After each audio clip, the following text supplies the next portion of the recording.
Hi, this is Chris from the Wild Berry Patch, and we're talking about mindfully meditating in Matthew. Matthew 1, we talk about genealogies, and here is a very elaborate genealogy written out.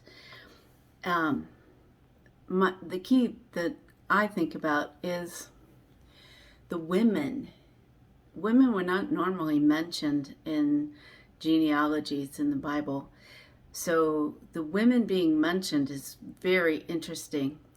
So we have Tamar, who is David's daughter.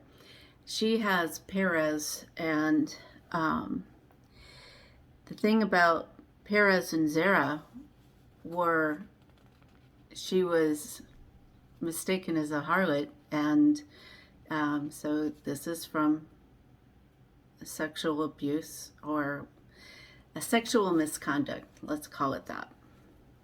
Then you go down, and Salmon fathered Boaz by Rahab. Rahab is the harlot in the walls of Jericho, and she came and was embraced as one of the children of Israel, and apparently Salmon married her, and they had a son named Boaz. And then Boaz was the one who delivered Ruth the Moabitess, who was the widow, Naomi's daughter-in-law. And so this is a widow that would normally be an outcast in those societies. Then you go down to King David, and his son Solomon was born of, it goes, Uriah's wife. Well, Uriah's wife, we know her name is Bathsheba. So that has to do with murder and sexual impurity. And then you go all the way down, and we have Mary. And Mary has a, questionable pregnancy. And it's a crisis pregnancy because she's not married. So these women are in Christ's lineage. You can't say that God didn't set aside women or didn't want to raise up women who had gone through bad things, because it's right here. So then the birth of Christ came about this way. We know that she was engaged to be married. She got pregnant. There was a planned divorce. There's the angel of God shows up and proclaims, and when Joseph hears it, he marries her. He got up from sleeping and married her. So he was sleeping when the angel met him, but he was not,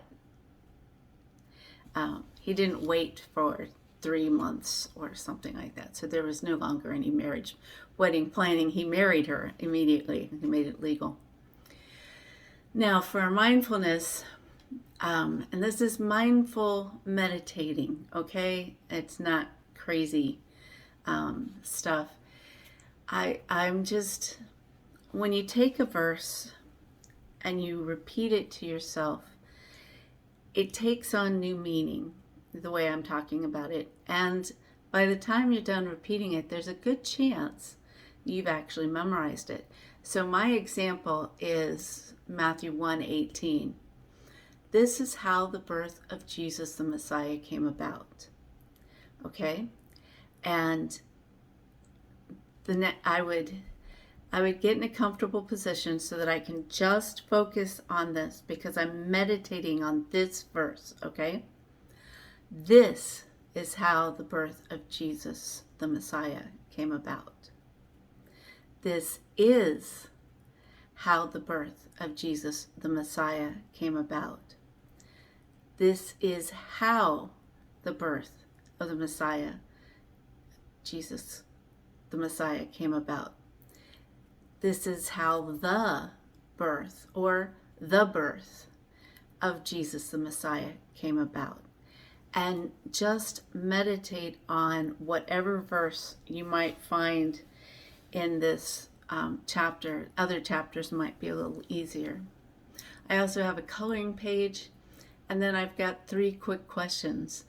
Why don't Matthew 1 and Luke 3 agree on the genealogies? Why do you think the number 14 is important to be mentioned? And why wasn't Jesus named Emmanuel? So those questions, I've got some places where you can do research, but I just thought those questions were something that I wanted to do research, so I did. Thank you for joining me. May the Lord bless you and keep you and make his face shine upon you and give you the peace that passes all understanding and keeps your heart and mind in Christ Jesus. And I'll see you next time. Bye.